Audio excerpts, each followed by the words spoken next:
సినీ నటులు సినిమాల్లో నటించడం ఒక్కటే కాదు, వాళ్ళు కూడా వ్యాపారవేత్తలు అవతారం ఎత్తుతున్నారు. అది చాలా సంతోషించదగ్గ పరిణామమే. ఎందుకంటే దీపం ఉంటుండగానే ఇల్లు చక్కబెట్టుకోవాలని సంధాన ప్రతి ఒక్కరు కూడా తమ సినిమాల్లో నటిస్తూనే ఇతర మిత్రులతో కలిపి వ్యాపారంలో ప్రారంభించడం అన్నది మాత్రం మనందరం హర్షించదగ్గ విషయం. ముఖ్యంగా దీనిలో ప్రథములు మురళీమోహన్ గారు తాను సినిమాల్లో నటిస్తూనే జైబేరి అనే సంస్థను స్థాపించి సినిమాలు తీయడమే కాకుండా రియల్ ఎస్టేట్ వ్యాపారం మరియు కార్ల షోరూములు కూడా పెట్టి ఎంతో విజయం సాధించారు. ఈయనకి గురువు గారుగా చెప్పుకునే శోభన్ బాబు గారు కూడా రియల్ ఎస్టేట్ వ్యాపారం చేశారు. ఆయన అయితే షాపింగ్ మాల్స్, మంచి మంచి ఎస్టేట్లు అన్ని కట్టి ఇప్పుడు కూడా వాళ్ళకి తమిళనాడులో వీధులే ఉన్నాయనేసి జనాలు అందరూ చెప్పుకుంటారు. అలాగా ఆయన కూడా వ్యాపారంలో చాలా గొప్పగా తన ప్రతిభ పాఠాలు చూపించారని చెప్పారు. కృష్ణ గారు అయితే ఒక పద్మాలయ స్టూడియోలో, ఇంకా నాగేశ్వరరావు గారు అయితే తన సినిమాల్లో సంపాదించిన డబ్బంతా తీసుకెళ్లి అన్నపూర్ణ స్టూడియోలోనే పెట్టారు. అన్నపూర్ణ స్టూడియోనే డెవలప్ చేయడానికే తన జీవితం చివరాంకం వరకు అంకితం చేశారు. అయితే ఆయన తనుడే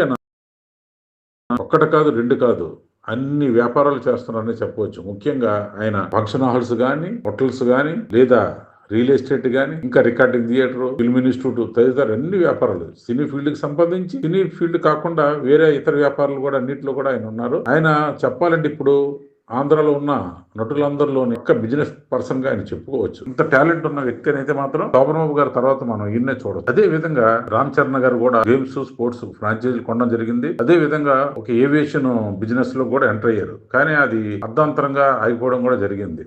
ఏదైనప్పుడు కూడా ఈ కాలం నటులు మాత్రం బిజినెస్ ప్యారలల్ గా సినిమాలు కూడా చేసుకుని వెళ్ళడం మాత్రం చాలా ఆనందించదగ్గ విషయం. ఎందుకంటే గతంలో నటులు సినిమాలు ఒక్కటే చేసేవారు. సినిమాలు లేకపోతే వాళ్ళు ఖాళీ అయిపోయేది.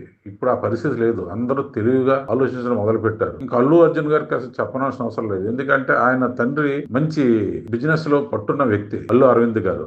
ఆయన వారసుడిగా అల్లు అర్జున్ గారు సినిమా థియేటర్ల కన్స్ట్రక్షన్ లోను, రియల్ ఎస్టేట్ లోను, థియేటర్లోను ఇవన్నీ కూడా ఇన్వెస్ట్మెంట్ చేస్తూ పైగా ఆహా లాంటి ఛానల్స్ లో కూడా భాగస్వామ్యం కలిగి ఉండడం అన్నది చాలా మంచి పరిణామమే. ఇలాగే ఈ రోజు సీనియర్ నటులే కాదు, వర్ధమాన్ నటులు, ఉదాహరణకు విజయ్ దేవరకొండ రౌడీ అనే ఒక బ్రాండ్ తోటి దుస్తుల మ్యానుఫ్యాక్చరింగ్, దుస్తుల డిస్ట్రిబ్యూషన్ కూడా స్టార్ట్ చేసి సక్సెస్ఫుల్ గా రన్ చేస్తున్నారు. ఆయన కూడా థియేటర్ లో బిజినెస్ లోకి ఎంటర్ అవడం అన్నది హర్షించదగ్గ విషయం. ఒకరా ఇద్దరా, అందరు నటులు కూడా తమ సినిమా కళతో పాటు వ్యాపారాలు కూడా చేసుకొని సక్సెస్ఫుల్ గా రన్ చేస్తున్నారు. కనుక ఇది ఎంతైనా హర్షించదగ్గ విషయమే. కేవలం సినిమాల మీద డిపెండ్ అయిపోతే వాళ్ళ జీవితాలు ఏ క్షణం ఎలాగుంటుందో తెలియదు.